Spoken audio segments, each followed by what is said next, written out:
हे मशीन ज्यांनी कोणी बनवलंय ना भारी बनवलंय, पण याला जर असा प्रॉब्लेम आला तर काय करायचं ते सांगतो. जास्त काही नाही करायचं, या मशीन बद्दल ज्या माणसांना माहिती ना त्यांनाच बोलून घ्यायचं. हे हाईच आधी प्लास्टिकचं, त्यात आपण जर याच्यासोबत डोकं लावलं तर याचा फार कार्यक्रम होऊन जाईल.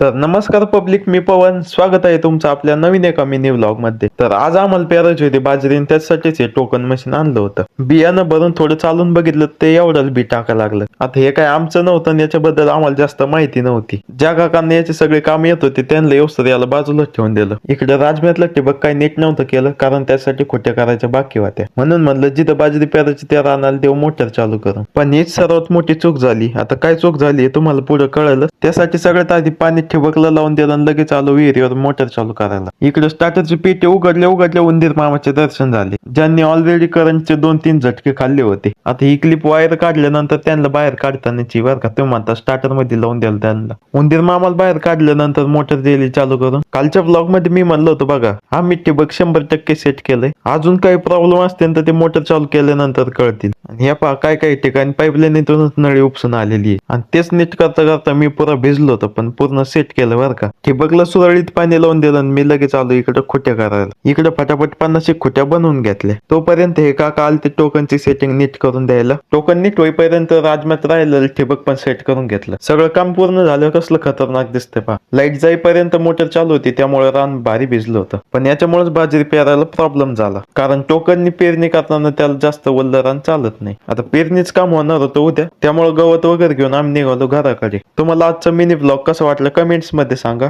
व्हिडिओ आवडल्यास लाईक, शेअर आणि पेजवर नवीन असाल तर फॉलो नक्की करा. भेटूया लवकरच नवीन एका मिनी ब्लॉग मध्ये.